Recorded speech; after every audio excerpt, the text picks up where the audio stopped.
নমস্কাৰ আবৃত্তি কৰিবলৈ লৈছো কাশ্মীৰ সীমান্তৰ এগৰাকী অক্লান্ত সৈনিক তথা প্ৰতিভাৱান যুৱ কবি ভাস্কৰ জ্যোতি কুটুমৰ ইতিমধ্যে সামাজিক মাধ্যমত বহু চৰ্চিত এটি কবিতা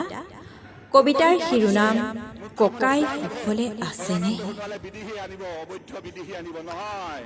বহুদিন হ'ল আপোনাক দেখা নাই আজিকালি টিভি চেনেলবোৰতো আপোনাক দেখিবলৈ নাপাওঁ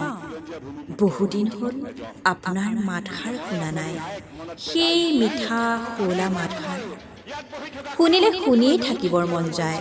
পাহাৰ ভৈয়াম বৰাক ব্ৰহ্মপুত্ৰ সকলোকে সামৰি নিছে কিন্তু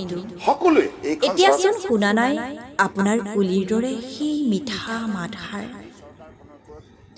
আপুনিয়ে শিকাইছিল বুকু ভিন্দাই সকলোকে কৈছিল ৰাজগাতি কাৰো নহয় পৈতৃক সম্পত্তি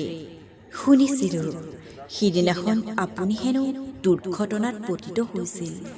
কিন্তু টিভিবোৰতো নাই বিতং খবৰ কাৰণ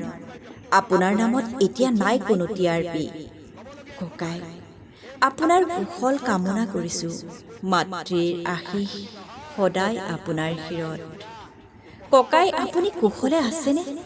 আপোনাৰ চিন্তাত মাতৃ হৈছে ব্যাকুল ওচৰ চুবুৰীয়াৰো এটাই প্ৰশ্ন আপুনি কেতিয়া আহিব ঘূৰি কৰিছোঁ মিনতি আমি সকলোৱে মিলি য'তে আছে আপুনি সোনকালে ঘূৰি আহক ধন্যবাদ